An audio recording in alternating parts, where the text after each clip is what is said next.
Arsenal lost to Aston Villa yesterday, and I just want to say that I am so proud of us Arsenal fans. So proud. We have grown with this team. I haven't seen this less panic after a defeat against a team in a while. The last 2 seasons, we've lost to them as well. But the aftermath of it was just panic mode. Everybody was panicking. The whole social media landscape was going crazy. But who do I see panicking? Rival fans. Because this is their second time. It's only the second time that they've celebrated us losing a game all season. How many months ago since we last lost the game? And it's the second time, and we're in December, almost halfway through the season. And they are the ones who are panicking, and they want us to panic. But a lot of Arsenal fans, a lot of the Arsenal spaces that I follow and watch, there's no panic. And I love that for us. And it tells me that we have grown, not just as our team has definitely grown, but as a fan base, we understand now that it almost, slips through the cracks when we are too, upset or we start panicking. The stadium gets weird. Social media, a lot of these players see that and then they get in their heads and whatnot. But this was different this time. And we know it was devastating to lose, especially in the manner that we did. Devastating. But we can look back and we can pick out the reasons why. It wasn't like a calamitous defeat. It's not like Man City's almost breakdown when they played against Fulham and they were 5-1 up and they ended 5-4. They won convincingly yesterday against Sunderland, to my surprise, if I'm being honest. But I'm not seeing any major thing from that game where I'm like, oh, I'm worried. Oh, a lot of people talked about fatigue. But yes, fatigue is a thing. Declan Rice looked tired. Calafiori, before he got hooked off, looked exhausted. I've seen tweets about Norgard coming on. But he made enough changes for us to see the game out yesterday. But we just couldn't, because Aston Villa piled on the pressure. And sometimes this happens, especially against Unai Emery's Aston Villa. I made a video right before the game talking about how I was worried about this football match. I was very worried. But I will be honest, a lot of my worries were squashed as the game started. We looked composed. We looked like we knew what we were doing. We looked like we were going to manage whatever Aston Villa was going to throw at us effectively. And I thought we did, up until they scored that goal. And we can identify the reason why we conceded that goal. We know what it was. I don't want to talk to it. The player who made the mistake also knows, because he's more devastated than any of us. As well as the second goal. That was a little too chaotic. But we've seen teams score from chaotic plays. It was just a whole mix-up in our 18-yard box. And fortuitously dropped for Buendia. And he took it well. It's unfortunate. If you see my shorts, you know that I was devastated. I was on the ground. It was a disbelief. I didn't know how to process a defeat. And I think it's a battle, and it's a valid battle that a lot of us Arsenal fans are facing, because we don't know what it feels like to lose a game. We haven't lost since Liverpool, that Szoboszlai free kick. That's it. Not in Champions League, not in any of the competitions that we're in.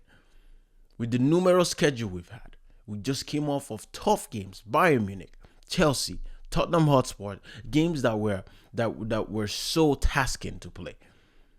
And yes, we fell short with the last kick of the game, Villa. Unai Emery's Villa. And they've done this almost every season. They always take something from us. Am I happy? Am I using that as an excuse? No. Hell no. Nobody wants that. But we understand that this team is mature, and the fans have to mature as well with this team. These players will bounce back. They know it. Arteta's post-match conference filled me with confidence. And also, it's a great time to lose a game, because we play again midweek. And then we play again. It's easy because we're going to win. And then we can win again. And then this is all but forgotten. And yes, Manchester City have gained points on us. Now there's only a 2-point lead. Yes, Aston Villa are closing in on us. I think it's only a 3-point lead. But there's so many more matchups to play this season. And we all know it. It seems like we all know it. So I'm happy that there's not too much chaos in the fan base. AFTV seemed a little level-headed, and that's what we love to see. We love to see it. Obviously, there will always be people who want to panic, who profit off of panic, who panic to make money. They will always exist.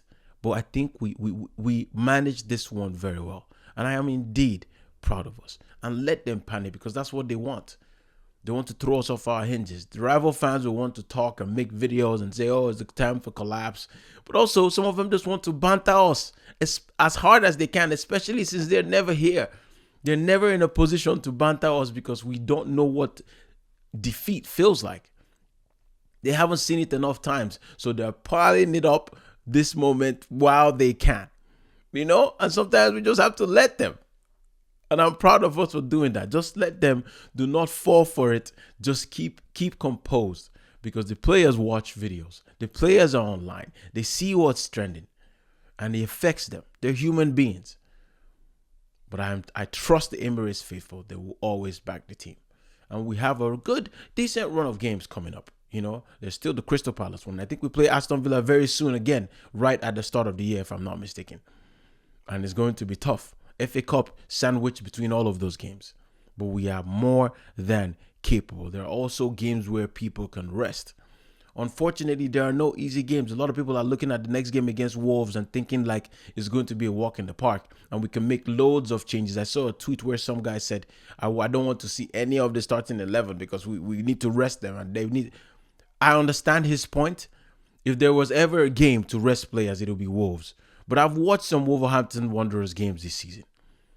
And I'm telling you, you cannot sleep off on any team. You can't fall asleep on any team this season, because they could hurt you.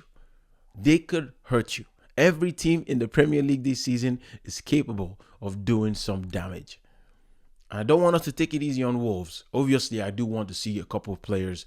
I want to see Norgard for sure. I want to see Norgard start that game. I don't think it's a game where we need Zubimendi and Rice in the midfield. Let's mix it up a bit. Let's get some players' legs rested. Hopefully, I want to see Eze start and put on a better performance, because we know he was really poor in the last game. But I just wanted to say that we have a good run of games coming up, and we can really, really, really get some points during this run. A lot of points, and we just steady the ship.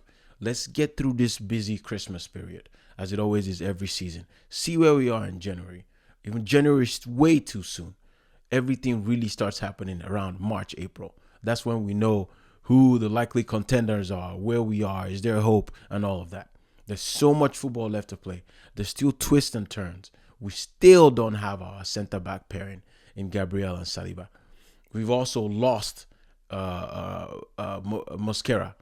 Hincapie doing his thing. Timber did his thing. We didn't even notice a drop-off. Ben White, I thought, wasn't as good as he was in the previous games, but he was still decent. There's no major drop-off. Calafiori is suspended for the Wolves game. The perfect game to be suspended, because Miles Lewis-Skelly can come in and show that, listen, there's not a lot of drop-off, and try to fight for his place. Competition is what this team needs. Every great football team needs competition all over the pitch. And I'm glad that we have that. I'm excited for that game. I'm excited to forget about Aston Villa. And I know a lot of you Arsenal fans are as well. Let me know your thoughts about this video. If you're new here, please leave a comment. If you're a rival fan, let me know if you think I'm being crazy. Do you think there's a reason for panic? Like the video. Please subscribe. It truly, truly helps me out. Take care. God bless. Have a great week ahead. Peace.